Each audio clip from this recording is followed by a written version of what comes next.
Isang ordinaryong araw sa unibersidad, naglakad akong papunta sa klase kasama ang matalik kong kaibigan, si Jason. Pareho kaming estudyante sa kursong arkitektura at sa aming unang taon pa lamang, marami ng pagsubok ang dumaan sa amin. Ngunit sa kabila ng lahat ng ito, iisang bagay ang palaging bumabalik sa amin, ang kahalagahan ng pasasalamat. Sa bawat hakbang namin papunta sa silid-aralan, nararamdaman ko ang init ng araw sa aking balat. Ang init na ito ay isang paalala na sa kabila ng stress at pagod, mayroong liwanag na patuloy na nag-aalay ng pag-asa. Marco, sana naman hindi natin makalimutan yung project natin sa bahay niyo mamaya, sabi ni Jason habang naglalakad kami. Napailing ako, sabay ng ngiti. Oo naman, Jason, hindi kita makakalimutan. Isa kang walking reminder. Sa klase namin, madalas kaming nag-uusap tungkol sa mga bagay na dapat ipagpasalamat. Napansin ko ang kasimplehan ng mga bagay-bagay, tulad ng isang tasa ng kape o ang ngiti ng isang kaklase, ay siyang nagbibigay sa akin ng lakas. Ngunit sa araw na iyon, may kakaibang nangyari. Habang nasa kalagitnaan ng aming klase, biglang may pumasok na batang babae na umiiyak. Hindi kami makapaniwala sa kanyang sinasabi. Tulungan ninyo ako, nawala ang kapatid ko. Halos sabay-sabay kaming tumayo at nagtanong kung ano ang nangyari. Ang kanyang kapatid, na isang batang lalaki, ay nawawala simula pa kaninang umaga. Nagpasya kaming magkaibigan na tumulong sa paghahanap. Habang naglalakad kami sa paligid ng unibersidad, naramdaman ko ang kaba. Jason, sana hindi ito maging masamang pangyayari, bulong ko. Oo, Marco, sana nga. Pero kailangan nating magtiwala na maayos ang lahat, sagot ni Jason. Lumipas ang oras at sa bawat sulok na nadaanan namin, wala pa ring bakas ng bata. Patuloy ang aming paghahanap hanggang sa may narinig kaming kakaiba. Sa likod ng isang gusali, may tunog ng umiiyak na bata. Agad kaming tumakbo sa direksyon ng tunog. Nandoon ang isang bata, nakaupo sa sahig, umiiyak. Hindi siya ang nawawalang kapatid ng batang babae, ngunit may kakaibang kalungkutan sa kanyang mga mata. Nilapitan ko siya. Anong nangyari? Nasaan ang mga magulang mo? Tanong ko. Hindi ko sila makita. Nawawala ako. Sagot niya habang tumutulo ang luha sa kanyang mga pisngi. Hindi ko alam kung ano ang dapat gawin, ngunit isang bagay ang naisip ko. Ang halaga ng pasasalamat sa bawat sandali ng buhay. Hinawakan ko ang kamay ng bata at nagsabi, "Huwag kang mag-alala. Makikita natin sila. At sa panahong ito, ipagpasalamat mo ang mga taong tutulong sa iyo." Sa likod namin, narinig ko ang pagdating ng mga guwardiya ng unibersidad. Nalaman ko na ang batang ito ay anak ng isa sa mga guro. Naiwan siya sa likod ng gusali habang inaayos ang mga papel ng kanyang ina. Sa wakas natagpuan siya, ngunit ang kapatid ng batang babae ay hindi pa rin makita. Habang papalubog na ang araw, isang tawag ang natanggap namin. Ang kapatid ng batang babae ay natagpuan sa isang lugar malapit sa parke. Agad kaming nagpunta doon at sa wakas nakita namin silang magkasama. Nagyakapan sila ng mahigpit, puno ng luha at saya. Sa oras na iyon, natutunan ko na ang pasasalamat ay hindi lamang para sa mga bagay na maganda, kundi pati na rin sa mga pagsubok na dumating. Ang bawat sandali ay may aral, kahit ang mga hindi inaasahang pangyayari. Ngunit ang tanong na bumabagabag sa akin ay, bakit siya nawala sa una? Ano ang nangyari sa kanyang paglalakbay? Sa likod ng masayang pagtatapos na ito, may misteryo pa ring bumabalot sa amin. Pagkatapos ng aming pag-uusap ni Mia sa ilalim ng punong mangga noong isang hapon, hindi maalis sa isip ko ang mga salitang binitiwan niya. Minsan, ang tunay na saya ay nasa mga bagay na hindi mo napapansin. Kailangan lang bukas ang mata mo para makita. Simpleng salita pero parang tumama sa akin ng malalim. Sa totoo lang, noon ko lang napagtanto kung gaano ko kadalas reklamo ang buhay ko. Lagi na lang akong nagkukwento tungkol sa mga bagay na wala ako, sa mga bagay na hindi ko kaya, sa mga pangarap na tila imposible. Kinabukasan, hindi ko alam kung ano ang pumasok sa utak ko, pero nagsimula akong maglista.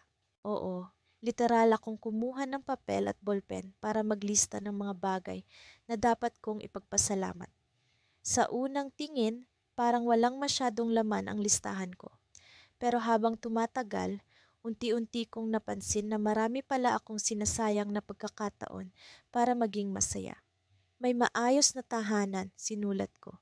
May pamilya na lagi akong sinusuportahan. May matalik na kaibigan tulad ni Mia. Simple lang ang mga ito, pero hindi ko alam kung bakit. Parang gumagaan ang loob ko habang sinusulat ko sila. Sa unang pagkakataon, naramdaman kong may halaga pala ako, kahit hindi perpekto ang buhay ko. Kinagabihan, nag-usap kami ni Mia sa chat. Sinabi ko sa kanya ang ginawa ko at natural, tuwang-tuwa siya. Yan ang sinasabi ko, Leia. Ang saya nasa maliliit na bagay. Kapag natutunan mo yan, mas magiging magaan ang lahat. Bago kami mag-goodnight, may sinabi siyang tila kakaiba. Maghanda ka bukas, may surprise ako sa'yo, sabi niya. Hindi ko alam kung bakit, pero bigla akong kinabahan. Kilala ko si Mia. Mahilig siya sa mga kakaibang ideya at palagi akong nadadamay.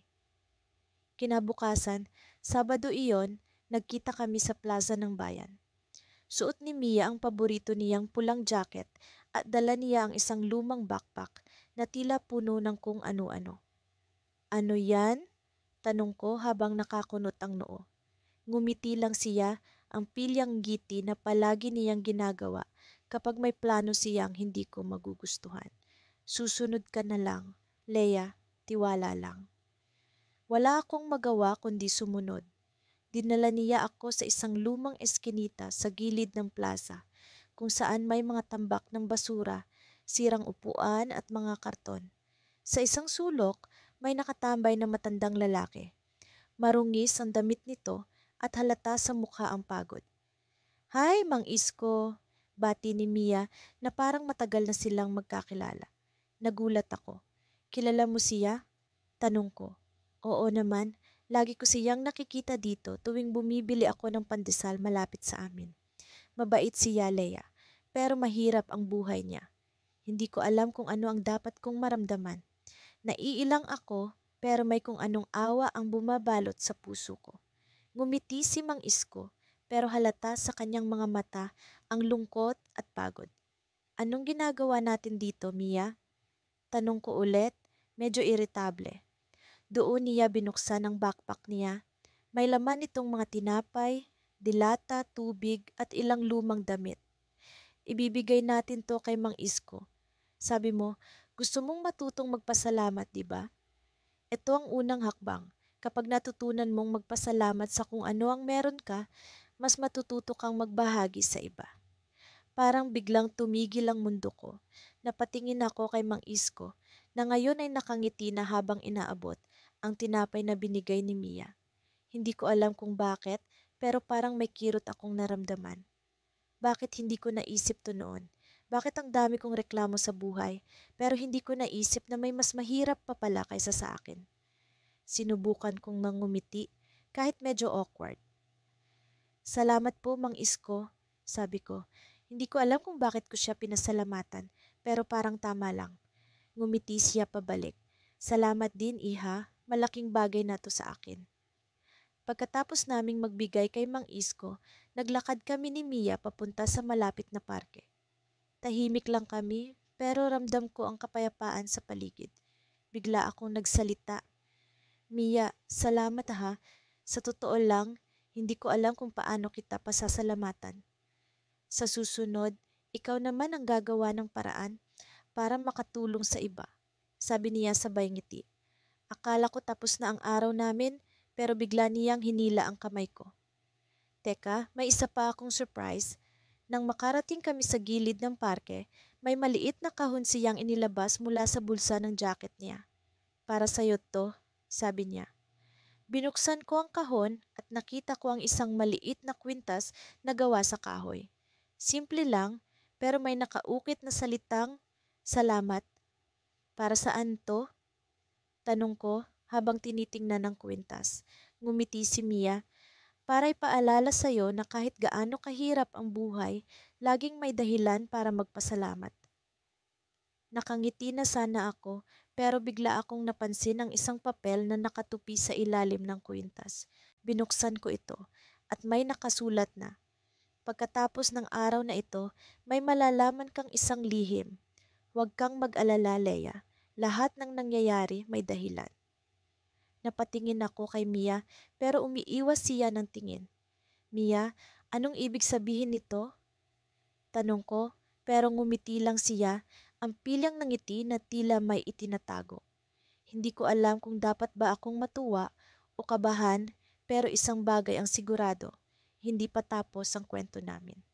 Sa kalagitnaan ng semestrong iyon, habang ang mga gawain sa paaralan ay unti-unting nagiging mas mabigat, natutunan ni Liza at ako na magpahalaga sa maliliit na bagay na dati ay hindi namin pinapansin. Sa aming paglalakad papunta sa eskwelahan, napansin ko ang mga kulay ng mga dahon sa paligid. Tila isang paleta ng iba't ibang shade ng berde at dilaw. Ang mga bulaklak sa gilid ng kalsada ay nagiging mas matingkad sa tuwing bumabagsak ang liwanag ng araw sa kanila. Ang mga munting detalye sa aming araw-araw na buhay ay nagiging mga paalala na may kagandahan pa rin sa mundo kahit na abala kami sa aming mga gawain. Liza, napansin mo ba kung gaano kaganda ang mga bulaklak na ito? Tanong ko minsan. Oo nga, ang ganda nila. Sabi ng nanay ko, minsan mas maganda pa raw ang mga bagay kapag hindi natin sila sinasadya. Sagot niya na may nangiti. Sa kabila ng pagod sa pag-aaral, ang munting oras na ginugugol namin sa pagtuklas ng mga bagay sa paligid ay nagbigay sa amin ng lakas. Natutunan naming magpasalamat sa mga simpleng bagay, isang mabuting marka sa pagsusulit, isang masarap na tanghalian, o isang tawag mula sa aming mga magulang. Ang mga ito ay naging sandigan namin sa mga oras ng pag-aalinlangan. Isang araw, habang naglalakad kami pauwi, napansin namin ang isang matandang lalaki na nakaupo sa gilid ng daan. May hawak na mga lumang litrato. Mula sa kanyang mga mata, makikita ang lungkot at pagkasabik na may makausap. Lumapit kami at nagpakilala. "Kamusta po?" bati ni Liza. "Ah, mabuti naman. Salamat at may lumapit sa akin," sagot ng matanda habang hinahaplos ang mga larawan. Sa mga sumunod na araw, naging bahagi na ng aming routine ang pagbisita sa kanya. Araw-araw, ibinabahagi niya sa amin ang mga kwento ng kanyang kabataan, mga alaala ng isang mundong matagal nang lumipas. Alam ninyo, sa huli, ang mahalaga ay hindi ang mga mamahaling bagay, kundi ang mga alaala at karanasan na naipon mo, sabi niya minsan. Ang kanyang mga kwento ay puno ng aral at inspirasyon na nagpapaalala sa amin kung gaano kahalaga ang magpasalamat sa mga bagay na mayroon kami ngayon. Sa aming pakikinig, natutunan namin ang halaga ng oras at alaala. Hindi na kami nagmamadali sa aming mga gawain. Sa halip, tinatamasa namin ang bawat sandali. Nagiging mas mapagpasalamat at mas mapagnilay-nilay. Ang bawat araw ay naging isang pagkakataon para magpasalamat at magbigay ng saya sa iba. Subalit isang araw, hindi namin siya nakita sa kanyang kinauupuan. Nag-alala kami at nagtanong-tanong sa mga kapitbahay. "Ah, si Mang Ernesto? Nasa ospital siya ngayon," sabi ng isa. Agad kaming pumunta sa ospital, puno ng kaba at pag-aalala. Sa aming pagdating, nakita namin siyang nakahiga sa kama. Mukhang mahina ngunit nakangiti pa rin. "Ah, kayo pala," sabi niya habang hinahawakan ang aming mga kamay. Sa kanyang mahina ngunit puno ng pag-asang tinig, sinabi niya sa amin na ang bawat araw ay isang regalo, isang pagkakataon para magpasalamat. "Kahit na nandito ako ngayon, masaya ako dahil narito kayo. Salamat sa pakikinig sa aking mga kuwento. Hindi ko man alam ang mangyayari bukas, pero masaya ako ngayon." Habang nagsasalita siya, napansin ko ang isang maliit na kahon sa kanyang tabi. "Ano po ito, Mang Ernesto?" tanong ko. Iyan ay isang munting kahon ng mga alaala. Gusto kong ipasa sa inyo, sana'y makapagbigay ito ng inspirasyon sa inyong paglalakbay. Sa pagbukas namin ng kahon, nakita namin ang iba't ibang bagay, mga lumang litrato, sulat, at mga munting bagay na may sentimental na halaga. Bawat isa ay may kasamang kwento na nagpapaalala sa amin ng kahalagahan ng pag-appreciate sa mga bagay na mayroon tayo. Habang palabas kami ng ospital, ramdam namin ang bigat ng responsibilidad ngunit puno ng inspirasyon. Natutunan namin na ang tunay na pagpapahalaga ay hindi sa mga pisikal na bagay, kundi sa mga alaala at karanasang nagbigay sa amin ng mga aral. Sa aming paglalakad pa uwi, bumuhos ang ulan. Ngunit sa halip na magtago, nagpasya kaming tamasahin ang bawat patak nito. Alam mo, Liza, kahit nabasa tayo, ang saya pa rin, di ba? Tanong ko habang tumatawa. Oo nga, minsan ang mga hindi inaasahang bagay pa ang nagbibigay ng saya, sagot niya. Ngunit ang saya sa aming mga puso ay biglang napalitan ng kaba nang mapansin namin ang isang anino sa likuran namin. Tila may sumusunod. Nagkatinginan kami ni Liza, puno ng tanong. Sino siya? Ano ang kailangan niya? Sa gitna ng ulan, tila may bagong kabanata na magbubukas, isang misteryo na magdadala sa amin sa panibagong paglalakbay. Sa dulo ng kalsada, isang lihim na naghihintay na mabunyag. Sa aming paglalakad pauwi mula sa paaralan, hindi maiwasan na mapansin ni Mia ang pagod na ekspresyon sa aking mukha. Parang pagod ka na naman, Leia, sabi niya, sabay abot ng isang bote ng tubig mula sa kanyang bag. Inom ka muna. Ngumiti ako at tinanggap ang bote. Salamat, Mia. Alam mo, minsan parang ang dami-dami kong iniisip na hindi ko na napapansin ang maliliit na bagay na dapat ipagpasalamat. Napabuntong hininga si Mia. Oo nga, Leia. Parang ganun din ako. Lagi tayong nakatuon sa mga problema pero hindi natin napapansin ang mga bagay na nagpapasaya sa atin kahit papaano. Habang naglalakad kami sa makipot na daan na puno ng mga puno, naisip ko ang nangyari noong nakaraang linggo. Isang simpleng insidente na nagturo sa akin kung gaano kahalaga ang magpasalamat sa maliliit na bagay. Nasa kantina kami noon, nagmamadaling kumain bago ang susunod na klase. Pagkakuha ko ng tray, nabunggo ko ito at ang pagkain ay natapon sa sahig. Noon, ang dami kong iniisip, ang proyekto sa science, ang nalalapit na pagsusulit sa math, at ang pagkakataon na makausap si Ginoong Ramos tungkol sa aking scholarship. Pero sa gitna ng aking kalituhan at pagkapahiya, lumapit si Mia. Hindi siya nag-atubiling tulungan akong pulutin ang mga natapon kong pagkain. Okay lang yan, Lia. Madali lang to, sabi niya habang nangumingiti. Sa simpleng pagkilos na iyon, naramdaman ko ang init ng pagkakaibigan. Isang bagay na hindi ko gaanong napansin noon. Simula noon, nag-iba ang pananaw ko. Pinilit kong magpasalamat sa bawat araw kahit sa mga simpleng bagay. Tulad ng amoy ng bagong luto na pandesal sa umaga, ang presko at malamig na hangin tuwing umaga, at ang mga ngiti ng mga taong nakakasalubong namin sa daan. Tinuro ko rin kay Mia kung paano iyon ginagawa. Sa bawat araw, sinisikap naming magpasalamat sa tatlong bagay na naranasan namin. Leia, naalala mo ba yung proyekto natin sa science? Tanong ni Mia habang kami patuloy na naglalakad. Yung tungkol sa mga halaman? Oo, bakit? Sagot ko habang iniisip ang proyekto na halos umabot na sa deadline. Nakita ko yung project ni Mark at ni Jenny. Ang ganda ng pagkakagawa nila. Medyo naiinggit ako pero naisip ko na dapat ipagpasalamat ko rin ang effort natin kahit hindi kasing ganda ng kanila. At least natututo tayo. Napaisip ako. Tama ka, Mia. Dapat talaga natin i-celebrate yung effort natin kahit hindi tayo ang pinakamagaling. Mahalaga rin ang natutunan natin sa proseso. Sa aming pag-uusap, nakaramdam ako ng bagong pag-asa at inspirasyon. Hindi ko akalain na ang simpleng pagkilala sa maliliit na bagay ay makakapagpabago ng aming pananaw sa buhay. Sa wakas, narating namin ang bahay ni Mia. Leia, salamat sa lakad na ito. Parang mas magaan ang pakiramdam ko, sabi niya habang inaabot ang pinto. Salamat din, Mia. Ang dami kong natutunan sa'yo.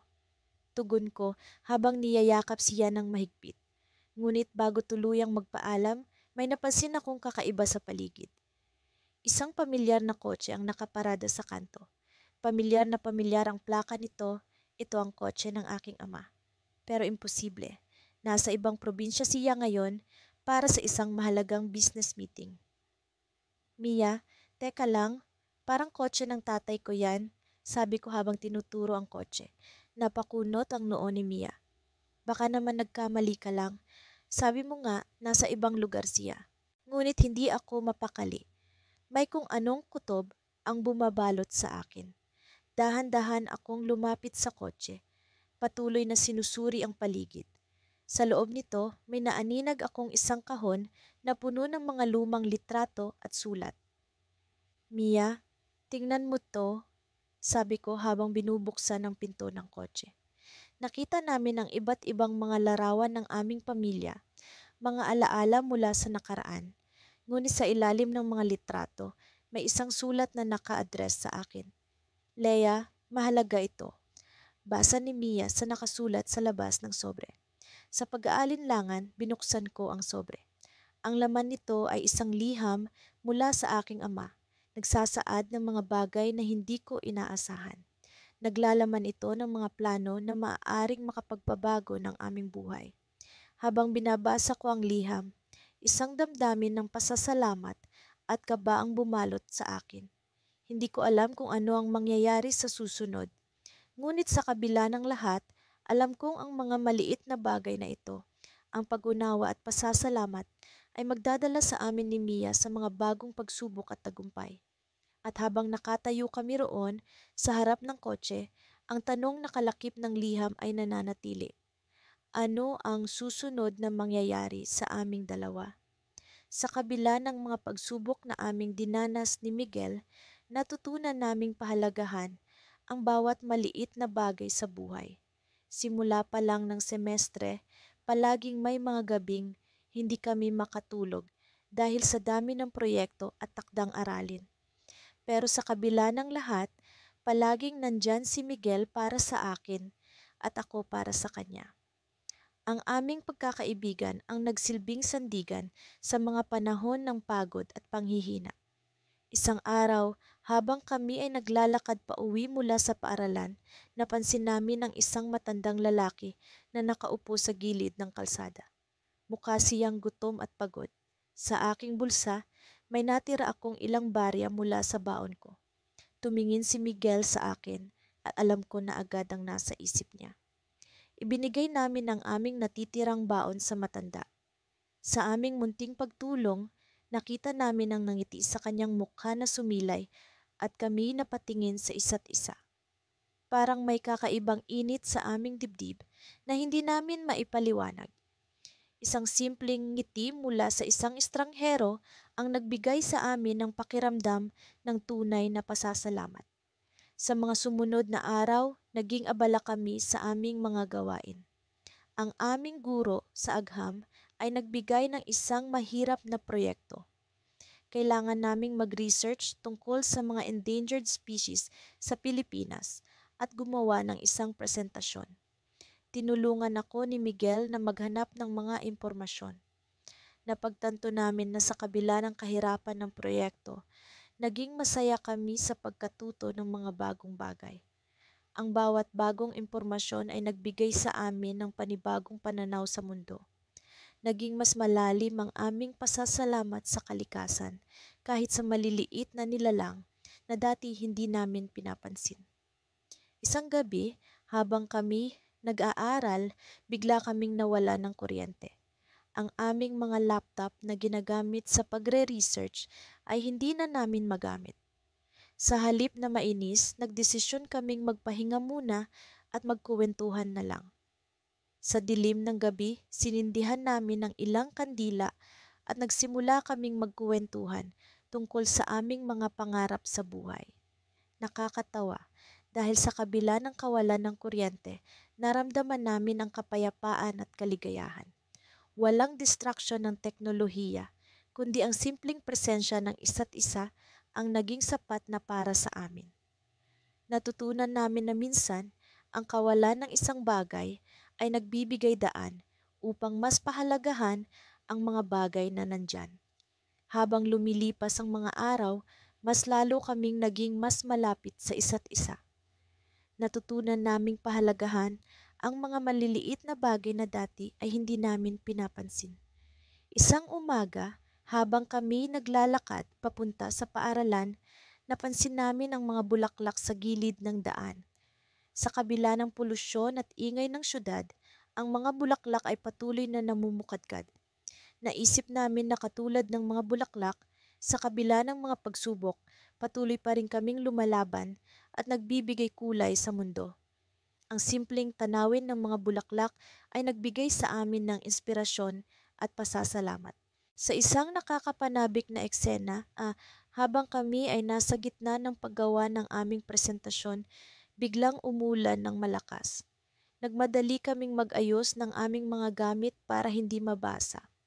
Sa pagmamadali, nadulas si Miguel at nahulog ang isang folder na naglalaman ng mga mahahalagang impormasyon para sa aming proyekto.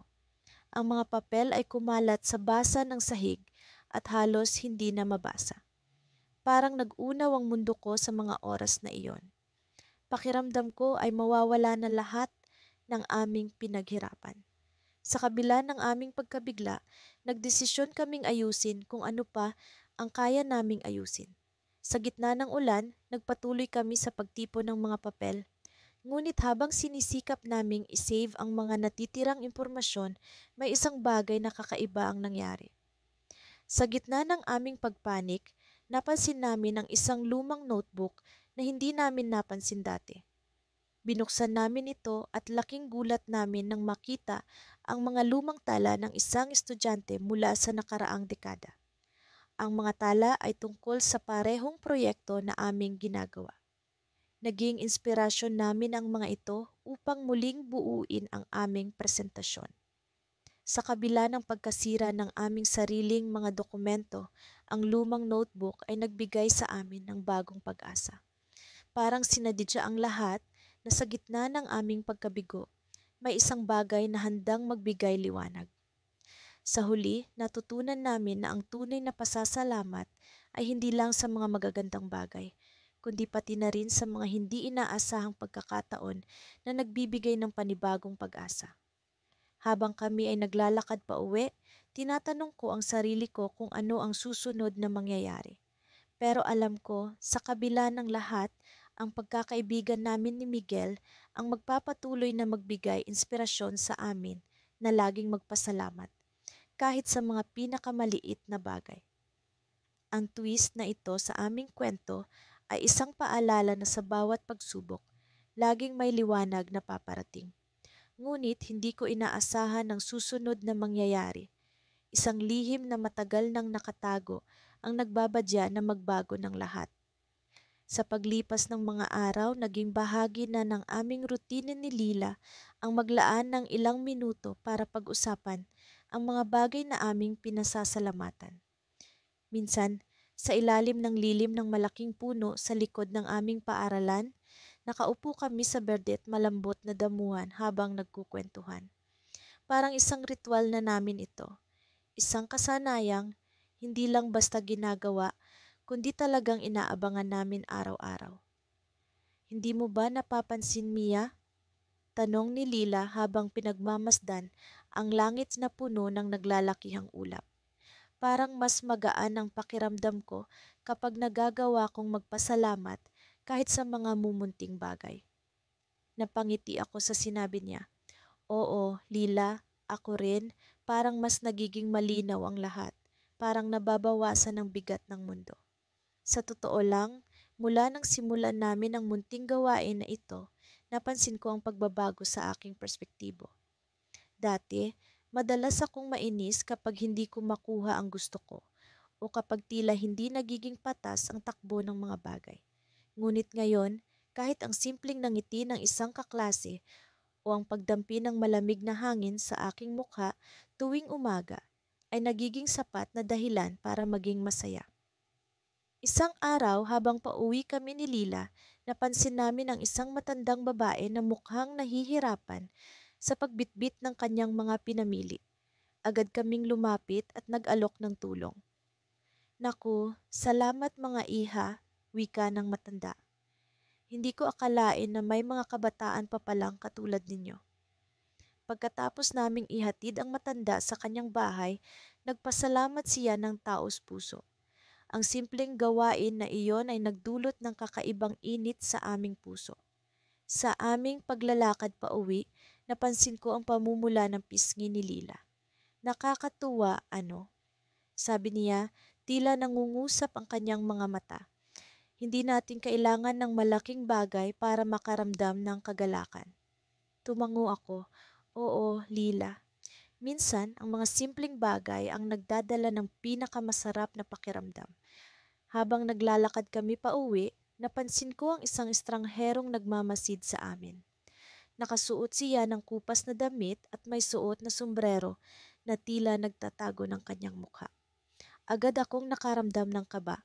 Lila, napansin mo ba yung lalaki kanina? Tanong ko habang palihim na nililingon ang lugar kung saan namin siya nakita. Hindi ko napansin, Mia. Bakit? Tugon ni Lila, halatang nagulat sa tanong ko. Wala, baka nagkamali lang ako, sabi ko, pilit na pinapakalma ang aking sarili. Ngunit hindi ko maalis sa isip ang kakaibang presensya ng estranghero. Kinabukasan, nagpasya kaming magtungo sa park para mag-aral. Habang abala kami sa pagre-review, muli kong napansin ang estranghero.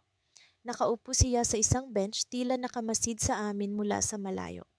Ang aking kaba ay muling bumalik ngunit pinilit kong ipagwalang bahala ito. Mia, parang wala ka sa sarili. May problema ba? Tanong ni Lila, pansin ang aking pag-aalala. Hindi ko alam, pero kanina pa ako nakakaramdam ng kakaiba. Parang may sumusunod sa atin. Sagot ko, hindi na maitago ang aking pag-aalala. Tumingin si Lila sa direksyon ng estranghero. Mia, baka naman nagkataon lang. Huwag kang mag-alala. Bagamat sinubukan kong kalmahin ang sarili, hindi ko pa rin maalis sa isip ang pag-aalala. Sa mga sumunod na araw, hindi na kami nagkikita ni Lila ng madalas. Abala siya sa kanyang mga gawain sa paaralan, gayon din ako. Ngunit ang presensya ng estranghero ay patuloy na gumugulo sa akin. Sa tuwing lalabas ako ng bahay, tila ramdam ko ang mga mata na nakamasid sa akin. Isang gabi, habang nag-iisa ako sa kwarto, nakatanggap ako ng mensahe mula kay Lila. Mia, may kailangan akong ipagtapat sa'yo. Pwede ba tayong magkita bukas? Ang mensahe niya ay tila may bigat, parang may mahalaga siyang sasabihin. Kinabukasan, nagkita kami sa paborito naming lugar sa likod ng paaralan. Ang mukha ni Lila ay puno ng pag-aalala. Mia, may hindi ka pa alam tungkol sa akin? Simula niya, halatang kinakabahan. Bakit, Lila? Ano ang ibig mong sabihin? Tanong ko, ramdamang kaba sa kanyang tinig, yung estranghero na sinasabi mo. Hindi siya basta-basta, tugon ni Lila, bumubulong para hindi marinig ng iba. Biglang bumilis ang tibok ng aking puso. Ano ang ibig mong sabihin, Lila? Tanong ko, puno ng takot. Lumingali nga siya sa paligid bago nagsalita muli. Mia, may kinalaman siya sa akin. At ang totoo, hindi ko alam kung paano ko sasabihin ito sa'yo. Ngunit bago pa man niya maipaliwanag ang lahat, may biglang tumawag sa akin sa telepono. Hindi ko inaasahan ang narinig ko mula sa kabilang linya. Napatingin ako kay Lila, hindi makapaniwala sa mga pangyayari. Ang twist sa aming kwento ay nagbabadya ng isang malaking pagbabago. Isang bagay na babago sa lahat ng aking inaakala. Simula ng kaming dalawa ni Liza ay natutong magpasalamat sa maliliit na bagay, tila mas naging makulay ang bawat araw namin. ang simpleng pagngiti ng guro, ang paglalaan ng oras ng mga kaibigan para makinig sa kwento namin. O kahit ang paglamig ng simoy ng hangin tuwing uwian ay naging hindi na lamang pangkaraniwang bagay para sa amin. Nagsimula kami sa isang simpleng proyekto sa eskwelahan na naging daan upang matutunan ang halaga ng pasasalamat. At ngayon, narito kami sa isang hindi inaasahang paglalakbay ng damdamin. Isang araw, habang kami ay papunta sa cafeteria, napansin namin ang isang matandang babaeng nakaupo sa gilid ng kalsada. Waring naghihintay sa kung sino mang magbibigay pansin sa kanya. Sa kanyang tabi ay isang maliit na basket na puno ng mga lumang libro. Nagkatinginan kami ni Lisa at sabay na lumapit sa kanya. "Magandang araw po," bati ko sabay ng ngiti. "Ano po ba ang ginagawa ninyo rito?" Ngumiti ang matanda at kitang-kita sa kanyang mga mata ang kaalaman at karanasan sa buhay. "Ako'y nagbebenta ng mga lumang libro, mga anak, baka sakaling may interesado," sagot niya. Napatitig kami sa mga libro, mga pahinay tila may mga kwentong hindi pa namin naririnig. Habang iniisa-isa ko ang mga pamagat, may isang libro na agad pumukaw sa aking atensyon. Ito ay isang lumang edisyon ng mga kwento ng pag-asa. Kinuha ko ito at nagtanong, "Magkano po ito?" ₱20 lang, iha, pero kung gusto mo itong basahin muna, maaari naman. Nakangiti niyang sagot. Nagkatinginan kami ni Lisa at sabay na nagpasya. "Bibilhin namin ito," sabi ko habang inabot ang bayad. Hindi ko alam kung bakit, pero may kung anong pakiramdam na tila mahalaga ang librong iyon sa amin. Pagkaalis namin sa lugar na iyon, hindi mawala sa isip ko ang matanda. Parang may kakaiba sa kanyang presensya, isang bagay na hindi ko mabigyang linaw. Sa kabila ng kanyang pagod na itsura, siya ay puno ng pag-asa, isang bagay na bihira sa mundo ngayon. Pagdating sa cafeteria, nagdesisyon kaming buksan ng libro. Sa unang pahina may nakasulat na dedikasyon. "Para sa mga nawawala ng pag-asa, naway matutunan ninyong magpasalamat sa maliliit na biyaya." Napaisip kami ni Liza. Maaaring ito ang dahilan kung bakit kami nagka-interes sa librong ito, tila ito ay isinulat para sa amin. Habang binabasa namin ang unang kwento, napansin naming pareho na ang mga karakter sa istorya ay may mga sitwasyon na katulad ng pinagdadaanan namin noon. Mga estudyante na natutong magpasalamat sa maliliit na bagay. Sa bawat pahina, ang kwento ay nagiging mas malalim at mas makabuluhan. Ang mga tauhan ay nakakaranas ng mga pagsubok, ngunit sa pamamagitan ng pasasalamat, nagkakaroon sila ng pag-asa at lakas na harapin ang kanilang mga problema. Sa kalagitnaan ng pagbabasa, may napansin akong kakaiba. Ang pangalan ng mga tauhan sa kwento ay kapareho ng mga pangalan ng mga kaklase namin sa eskwelahan. Napatingin ako kay Liza at siya rin ay tila naguguluhan. "Hindi ba't ito ang mga kaklase natin?" bulong niya. Tumango ako, naguguluhan, ngunit sabik na malaman ang susunod na mangyayari. Patuloy kaming nagbasa hanggang sa umabot kami sa isang bahagi na tila nagtataglay ng lihim. Ang kwento ay nagkaroon ng twist. Ang mga tauhan ay natuklasan na ang kanilang mga karanasan ay bahagi ng isang mas malaking plano, na ang kanilang pasasalamat ay may kapangyarihang baguhin ang takbo ng kanilang buhay at ng mga tao sa paligid nila. Habang unti-unting nagliliwanag ang kwento, napansin namin ang isang piraso ng papel na nakaipit sa libro. Inalis namin ito at binasa ang nakasulat. "Ang mga kwento ninyo ay hindi nagtatapos dito. Ang pasasalamat ay susi sa bagong simula." Nagkatinginan kami ni Lisa. At sa kabila ng pagkagulat, naramdaman namin ang isang kakaibang damdamin, isang panibagong pag-asa. Hindi namin alam kung paano nagkaroon ng mga kwento ng aming kaklase sa libro. Ngunit alam namin na ito ay hindi isang pagkakataon lamang. Tila ang librong iyon ay isang mensahe para sa amin, isang paalala na ang pasasalamat ay may kapangyarihang mag-ukit ng bagong landas. Nang papalabas kami ng cafeteria, biglang bumuhos ang ulan. Sa halip na magmadali, kami ay naglakad sa ilalim nito, ramdam ang malamig na patak sa aming balat. Napagtanto namin na sa bawat patak ng ulan, sa bawat liwanag ng araw, sa bawat ngiti ng kaibigan, lahat ng ito ay mga biyaya na dapat ipagpasalamat. Ngunit sa kabila ng lahat ng ito, hindi pa rin mawala sa isip ko ang matandang babae at ang misteryosong libro. Sino siya at paano niya nalalaman ang tungkol sa amin? Sa ganitong mga tanong, alam kong may mas malalim pang kwento sa likod nito. Sa pag-uwi namin ni Lisa, ang misteryo ng librong iyon ay tila nag-iwan sa amin ng isang cliffhanger. Isang bagay na magpapatuloy sa aming paglalakbay ng pasasalamat. Sa loob ng silid-aralan, naririnig ko ang tila walang katapusang halakhak at bulong-bulungan ng mga kaklase kong nagkukwentuhan sa likuran. Nakaupo ako sa harap, katabi si Mia, ang matalik kong kaibigan na palaging nagbibigay liwanag sa aking araw. Sa kabila ng ingay, nakatuon ang aming pansin sa guro na nagtatala ng mga pahayag tungkol sa kahalagahan ng pagiging mapagpasalamat. Habang nag-uusap si Ginoong Rivera, nagsimula akong magmuni-muni.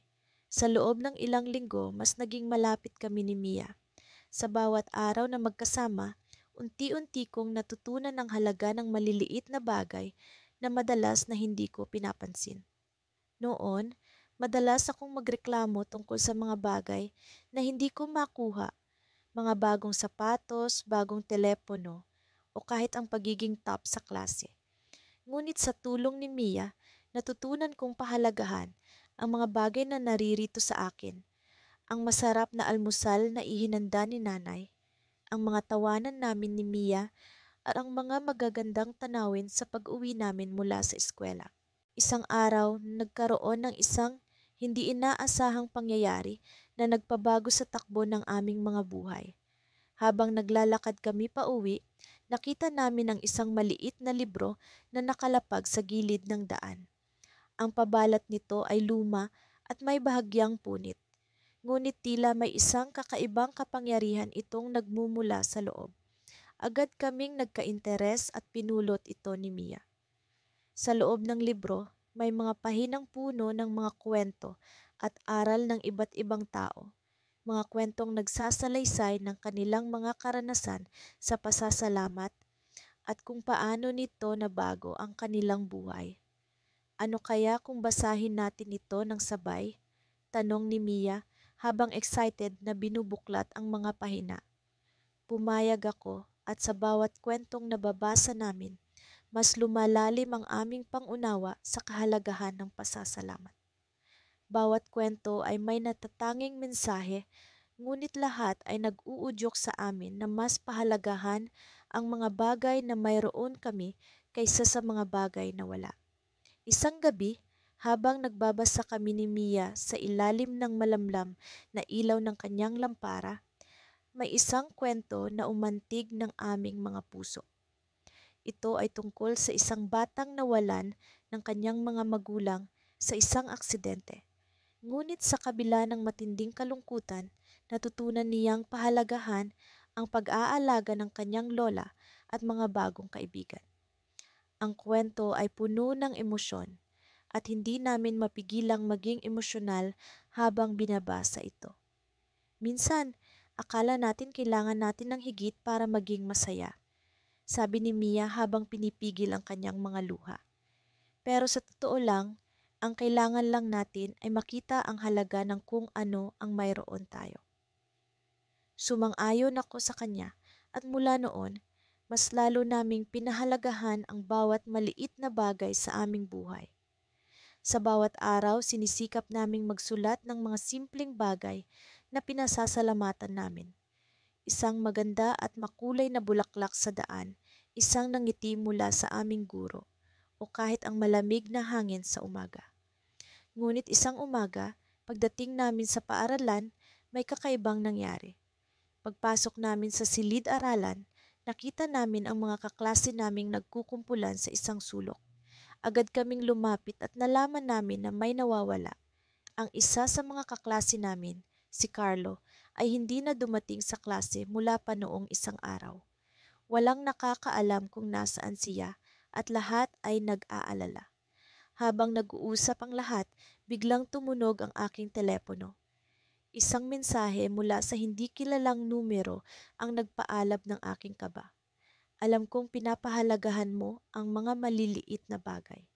Pero paano kung may mas malaki ang mawala sa iyo? Isang bagay na hindi mo inaasahan. Hindi ko alam kung anong ibig sabihin nito, pero natatakot ako. Sino ang nagpadala ng mensahe at ano ang kinalaman nito kay Carlo? Nang tingnan ko si Mia, nakita ko ang pag-aalala sa kanyang mga mata. Alam kong kailangan namin itong pag-isipan, ngunit hindi namin alam kung paano magsisimula. Ito ang simula ng isang bagong kabanata sa aming buhay, isang kabanatang puno ng misteryo at mga tanong na naghihintay ng kasagutan. Sa kabila ng takot, alam namin na ang pasasalamat sa mga bagay na mayroon kami ang magiging gabay namin sa pagharap sa mga susunod na araw. Ngunit sino kaya ang nasa likod ng mensahe at ano ang tunay nitong ibig sabihin? Ako si Mia at kasama ko ang aking matalik na kaibigang si Lila. Mula pagkabata, magkasama na kami sa halos lahat ng bagay. Pareho kaming lumaki sa payak na pamumuhay kaya't ang mga simpleng bagay ay nagdadala sa amin ng kasiyahan. Ngunit sa paglipas ng panahon, unti-unting nagbago ang pananaw namin sa buhay. Nagsimula kaming maghangad ng higit pa, minamaliit ang mga bagay na dati-rati sapat na upang kami mapasaya. Isang araw, habang kami naglalakad pa uwi mula sa paaralan, napansin namin ang isang matandang lalaki na nakaupo sa gilid ng kalsada. May hawak na maliit na plaka na may nakasulat na, "Salamat sa kahit ano." Napatigil kami ni Lila at nagtinginan, nagtatanong sa isa't isa sa mga mata kung ano ang dapat naming gawin. May dala akong ilang barya sa bulsa, kaya't binigay ko ito sa kanya. Ngumiti siya at sinabing, "Maraming salamat mga iha, ang kabutihang loob ninyo ay isang biyaya." Pag-uwi namin, hindi ko maiwasang pag-isipan ng matanda. Paano siya nagagawa pang magpasalamat sa kabila ng kanyang kalagayan? Tinanong ko si Lila, hindi ba't nakapagtataka na masaya pa rin siya kahit wala siyang gaanong ari-arian? Tumango si Lila. Oo, Mia, siguro may hindi pa tayo natutunan tungkol sa tunay na kahulugan ng kasiyahan. Napagdesisyonan naming bumalik sa lugar kung saan namin nakita ang matanda kinabukasan upang makausap siya. Ngunit pagdating namin doon, wala na siya sa kanyang pwesto. Nagtanong kami sa mga nagtitinda kung nakita nila siya, ngunit lahat sila ay nagkibit balikat lamang. Ang pagkawala niya ay nag-iwan ng puwang at kuryosidad sa aming isipan. Sa mga sumunod na araw, hindi namin siya nakita.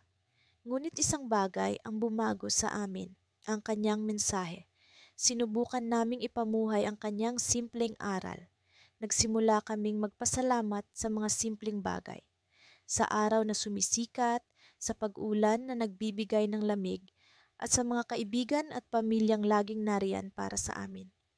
Natutunan naming pahalagahan ang bawat sandali. Isang gabi, habang kami ni Lila ay nag-aaral para sa nalalapit na pagsusulit, narinig naming umulan ng malakas. Bigla kong naalala ang matanda. Paano kaya siya sa mga ganitong pagkakataon? Saan kaya siya nagtatago mula sa ulan? Tumayo ako at tinanong si Lila, "Gusto mo bang hanapin siya?" Agad siyang sumang-ayon. Binalot namin ang aming mga sarili ng makakapala na damit at kumuha ng mga payong. Sa kabila ng lakas ng ulan, naglakad kami patungo sa lugar kung saan namin siya unang nakita. Ngunit sa aming pagdating, naroon pa rin ang kanyang kawalan. Isang bagay lamang ang naiwan. Isang lumang libro na tila naluluma na sa gilid ng kalsada. Pinulot ko ito at binuksan. Sa loob, nakasulat ang mga kwento ng kanyang buhay, ang kanyang mga karanasan, mga taong kanyang nakilala, at mga bagay na kanyang pinagpapasalamat. Sa huling pahina, may isang mensahe. Sa mga makakabasa nito, salamat sa oras at malasakit niyo. Ang tunay na yaman ay nasa puso, hindi sa bulsa. Hindi ko alam kung ito'y sinadya niyang iwan o sadyang napabayaan lang. Ngunit ang kanyang mensahe ay naging gabay namin ni Lila sa mga susunod na buwan.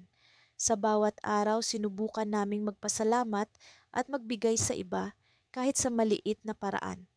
Natutunan naming ang mga bagay na mahalaga ay hindi nabibili ng pera, kundi nasa mga simpleng gawa ng kabutihan at sa pagkilala sa mga biyaya ng buhay. Ngunit isang gabi, habang kami ni Lila ay naglalakad pa uwi, biglang may isang anino ang sumulpot mula sa isang eskinita. Humarap ito sa amin at sa aming gulat, ito ay walang iba kundi ang matandang lalaki. Ngunit sa kanyang mga mata ay may kakaibang kinang at sa kanyang mga labi ay may nangiti na tila may ibig ipahiwatig. Ano kaya ang hinihintay ng tadhana para sa atin sa kanyang pagbabalik? Tanong ko sa isip ko habang tila may misteryong bumabalot sa kanyang muling paglitaw. Sa loob ng mahabang panahon, ako at si Lila ay naging magkaibigan. Mula sa araw na magkasama kaming pumasok sa elementarya, palaging naroon siya sa tabi ko, sa bawat saya at hirap na aming dinaranas. Ngunit sa likod ng lahat ng ito, natutunan namin ang isang mahalagang bagay na magpapabago sa aming pananaw sa buhay. Ang pagpapahalaga sa maliliit na bagay. Habang papalapit ang pagtatapos ng aming high school, abala kami sa paghahanda para sa nalalapit na graduation. Lahat ay excited sa posibilidad ng kinabukasan, ngunit may isang bahagi ng aking puso ang tila hindi mapakali. Marahil ito'y dahil sa mga tanong na hindi ko pa nasasagot tungkol sa kung ano nga ba ang tunay na kahulugan ng tagumpay at kasiyahan. Minsan, parang ang hirap maging masaya, lalo na kapag pinipilit natin ang sarili natin na makuha ang mga bagay na wala pa sa atin. Wika ni Lila habang kami nakaupo sa lilim ng malaking puno sa likod ng aming eskwelahan.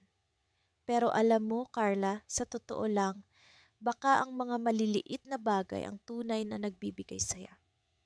Napatingin ako sa kanya at nakita ko ang sinseridad sa kanyang mga mata. Totoo nga, sa dami ng aming pinagdaanan, madalas ang mga simpleng bagay ang nagbibigay ng kasiyahan sa amin. Ang pagtawa sa mga simpleng biro, ang pagdama ng hangin sa aming mukha habang naglalakad pa uwi, o ang pag-inom ng malamig na tubig matapos ang nakakapagod na araw. Dahil sa mga ito, unti-unti naming natutunan ang halaga ng pasasalamat. Natutunan naming pahalagahan ang mga bagay na kadalasang hindi napapansin, mga bagay na madalas na binabaliwala ng iba. Sa kabila ng pasariling laban at mga pangarap na pilit naming inaabot, ang mga simpleng bagay na ito ang naglalapit sa amin sa tunay na kasiyahan. Isang araw, habang kami naglalakad pa uwi, tumigil kami sa isang maliit na tindahan ng mga pasalubong. Napansin namin ang isang maliit na kwintas na gawa sa kahoy na may nakaukit na salitang pasasalamat. Hindi ito mahalaga sa karamihan, ngunit sa amin, tila ito'y kumakatawan sa aming natutunan sa mga nakaraang taon. Kunin natin ito, Carla, sabi ni Lila sabay kuha sa kwintas. Isang paalala na kahit ano pa ang mangyari, palaging may bagay na dapat ipagpasalamat. Tumango ako at nginitian siya. Oo, tama ka. Hindi natin alam kung ano ang darating. Pero kahit ano pa man, may mga bagay na dapat ipagpasalamat. Sa araw ng aming graduation, suot namin ang kwintas na iyon. Sa likod ng aming mga toga, dala namin ang kwintas bilang simbolo ng aming pagkakaibigan at ang aral na natutunan namin.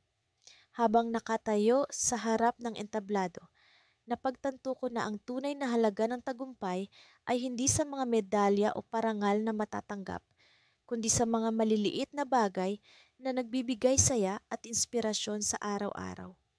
Ngunit sa gitna ng kasiyahan, isang hindi inaasahang pangyayari ang nagbago sa takbo ng aming buhay. Pagkatapos ng seremonya, habang nagkakatuwaan ang lahat, biglang nahulog ang kwintas ni Lila. Sa kanyang pagyuko upang pulutin ito, isang kakatwang bagay ang napansin ko. Isang piraso ng papel na nakatali sa kwintas. Nang buksan namin ito, nakasulat ang isang mensahe. Ang pasasalamat ay hindi lamang sa mga bagay na taglay mo, kundi sa mga bagay na hindi mo pa natutuklasan. Sa sandaling iyon, natanto ko na ang kwintas na iyon ay hindi lamang isang simpleng alaala ng aming pagkakaibigan. Ito'y tila isang paalala, isang mensahe na may mas malalim na kahulugan. Ano nga ba ang mga bagay na hindi pa namin natutuklasan? Ano ang ibig ipahiwatig ng mensahe? Sa kabila ng aming mga natutunan, may mga tanong na kailangan pa rin naming tuklasin. Sa aming paghakbang palabas ng eskwelahan, dala-dala namin ang mensaheng iyon sa aming puso. Ang buhay ay puno ng misteryo at sa kabila ng lahat, ang pasasalamat ay isang gabay sa pagtuklas ng mga bagay na hindi pa namin nalalaman. Sa mga susunod na hakbang, alam kong marami pa kaming matutunan at ang kwintas na iyon ay magsisilbing paalala na kahit ano pa man ang mangyari, palaging may bagay na dapat ipagpasalamat. Habang papalayo kami, isang kakaibang damdamin ang bumalot sa akin, isang damdamin ng pag-asa at pananabik sa kung ano ang nakalaan sa hinaharap. Ngunit sa likod ng pananabik na iyon, naroon ang isang tanong na patuloy na bumabagabag sa akin. Ano nga ba ang mga bagay na hindi pa namin natutuklasan? Kasama si Lila, handa kaming yakapin ang misteryo ng buhay, dala ang aral ng pasasalamat at ang kwintas na patuloy na magiging paalala sa aming paglalakbay. Ipinikit ko ang aking mga mata, sinisikap na kalmahin ang mabilis na tibok ng aking puso. Sa silid-aklatan ng aming paaralan, palaging may kakaibang katahimikan na tila nag-aanyaya sa bawat nag-iisip na pumanatag. Sa gitna ng mga estante ng libro, kung saan ang mga pahina ay puno ng kaalaman at kwento, naroon kami ni Mark. Siya ang aking matalik na kaibigan at sa mga nakaraang linggo, marami kaming natutunan tungkol sa pagpapahalaga sa mga maliliit na bagay sa buhay.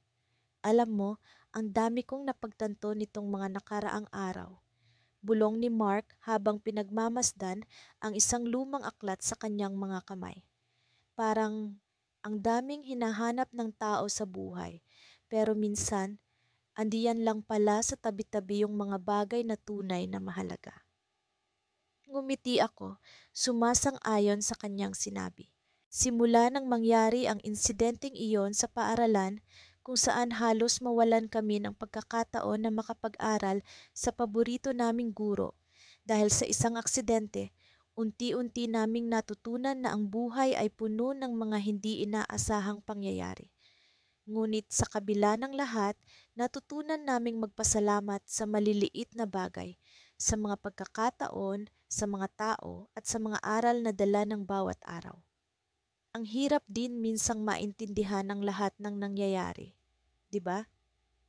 Dagdag ko habang iniisip ang mga araw na puno ng pag-aalala. Pero kapag natutunan mong tingnan ang mga bagay sa mas maliwanag na perspektibo, mas madali mong makikita ang dahilan kung bakit nangyayari ang mga iyon. Tumango si Mark at bumalik sa pagbubukas ng aklat. Parang itong librong ito, akala mo simple lang, pero pag binasa mo, may mga nakatagong aral pala. Habang nag-uusap kami, naalala ko ang mga araw na puno ng lungkot at pag-aalala.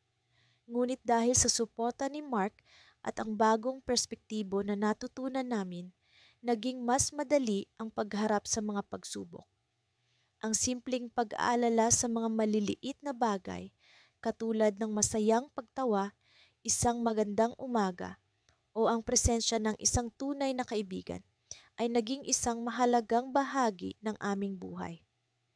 May plano ka ba mamaya? Tanong ko, iniisip kung paano pa namin pwedeng ipagdiwang ang natutunan namin sa kabila ng lahat ng nangyari. Wala naman, sagot ni Mark, pero pwede tayong pumunta sa parke. Maganda ang panahon at sigurado akong magiging masaya tayo doon. Nagpasya kaming maglakad papunta sa parke pagkatapos ng klase. Habang naglalakad kami, naramdaman ko ang init ng araw na sumasalamin sa aming mga mukha. Ang hangin ay banayad at sa bawat hakbang, mararamdaman mo ang kasiyahan sa simpleng bagay na iyon. Ang bawat hakbang napapalayo sa mga problema at papunta sa isang mas maliwanag na kinabukasan. Pagdating namin sa parke, agad na napansin namin ang isang grupo ng mga bata na naglalaro at nagtatawanan. Ang kanilang kasiyahan ay tila nakakahawa at sa kabila ng lahat ng nangyari, natutunan naming magpasalamat sa ganitong simpleng tanawin. Ang mga bulaklak na namumulaklak, ang mga ibon na masayang nag-aawitan, at ang mga tao na nag-enjoy sa kanilang paligid. Lahat ito ay tila isang magandang paalala na may mga bagay na hindi nabibili ng pera, ngunit napakahalaga. Ang saya nila, sabi ni Mark habang nakatingin sa mga batang naglalaro. Parang wala silang iniisip na problema.